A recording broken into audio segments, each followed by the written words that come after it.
Assalamualaikum sahabat semuanya. Semoga senantiasa diberi kesehatan dan kelancaran rizkinya. Amin ya robbal alamin. Hamil dan hendak melahirkan. Sultan Harun ar-Rasyid masyhur berat. Konon penyebabnya sudah 7 bulan Abu Nawas tidak menghadap ke istana. Akibatnya, suasana Balairung jadi lengang, sunyi senyap. Sejak dilarang datang ke istana, Abu Nawas memang benar-benar tidak pernah muncul di istana. Mungkin Abu Nawas marah kepadaku, pikir Sultan. Maka diutuslah seorang punggawa ke rumah Abu Nawas. Tolong sampaikan kepada Sultan, aku sakit hendak bersalin. Jawab Abu Nawas kepada punggawa yang datang ke rumah Abu Nawas menyampaikan pesan Sultan. Aku sedang menunggu dukun beranak untuk mengeluarkan bayiku ini, kata Abu Nawas lagi sambil mengelus-elus perutnya yang buncit. Ajaib benar, kata Baginda dalam hati. Setelah mendengar laporan punggawa setianya, baru hari ini aku mendengar kabar seorang lelaki bisa hamil dan sekarang hendak bersalin. Dulu mana ada lelaki melahirkan? Aneh, maka timbul keinginan Sultan untuk menengok Abu Nawas. Maka berangkatlah dia diiringi sejumlah menteri dan para punggawa ke rumah Abu Nawas. Begitu melihat Sultan datang, Abu Nawas pun berlari-lari menyambut dan menyembah kakinya seraya berkata, "Ya tuanku Syah Alam, berkenan juga rupanya tuanku datang ke rumah hamba yang hina dina ini." Sultan dipersilahkan duduk di tempat yang paling terhormat, sementara Abu Nawas duduk bersila di bawahnya. "Ya tuanku Syah Alam, apakah kehendak Syah Alam datang ke rumah hamba ini? Rasanya bertahta selama bertahun-tahun, baru kali ini tuanku datang ke rumah hamba," tanya Abu Nawas. "Aku kemari karena ingin tahu keadaanmu," jawab Sultan. "Engkau dikabarkan sakit hendak melahirkan dan sedang menunggu dukun beranak. Sejak zaman nenek moyangku hingga sekarang, aku belum pernah mendengar ada seorang lelaki mengandung dan melahirkan. Itu sebabnya aku datang kemari." Abu Nawas tidak menjawab, ia hanya tersenyum. "Coba jelaskan perkataanmu.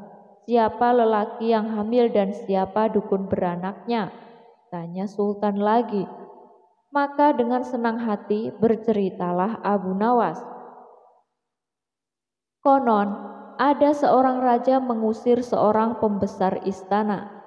Tetapi setelah 5 bulan berlalu, tanpa alasan yang jelas, sang raja memanggil kembali pembesar tersebut ke istana. Ini ibarat hubungan laki-laki dan perempuan yang kemudian hamil tanpa menikah. Tentu saja itu melanggar adat dan agama, menggegerkan seluruh negeri. Lagi pula, apabila seseorang mengeluarkan titah, tidak boleh mencabut perintahnya lagi. Jika itu dilakukan, ibarat menjilat air ludah sendiri. Itulah tanda-tanda pengecut. Oleh karena itu, harus berpikir masak-masak sebelum bertindak. Itulah tamsil seorang lelaki yang hendak bersalin. Adapun dukun beranak yang ditunggu adalah Baginda kemari, kata Abu Nawas. Dengan kedatangan Baginda kemari, berarti hamba sudah melahirkan. Yang dimaksud dengan bersalin adalah hilangnya rasa sakit atau takut hamba kepada Baginda. "Bukan begitu," kata Sultan. "Ketika aku melarang kamu datang lagi ke istana, itu tidak sungguh-sungguh, melainkan hanya bergurau. Besok datanglah engkau ke istana. Aku ingin bicara denganmu. Memang di sana banyak menteri, tetapi tidak seperti kamu. Lagi pula selama engkau tidak hadir di istana, selama itu pula hilanglah cahaya balai rungku. Segala titah Baginda, patik junjung tinggi tuanku, sembah Abu Nawas dengan takzim. Tetapi Sultan cuma geleng-geleng kepala, dan tidak beberapa lama kemudian Sultan pun kembali ke istana dengan perasaan heran bercampur geli. Suatu hari Sultan Harun ar-Rasyid berjalan-jalan di pasar. Tiba-tiba ia memergoki Abu Nawas tengah memegang botol berisi anggur. Sultan pun menegur sang penyair, "Wahai Abu Nawas, apa yang tengah kau pegang itu?" Dengan gugup Abu Nawas menjawab, "Ini susu Baginda. Bagaimana mungkin air susu ini berwarna merah?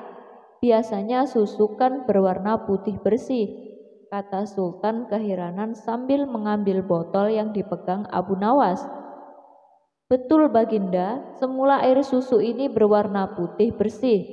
Saat melihat Baginda yang gagah rupawan, ia tersipu-sipu malu dan merona merah." Mendengar jawaban Abu Nawas, Baginda pun tertawa dan meninggalkannya sambil geleng-geleng kepala.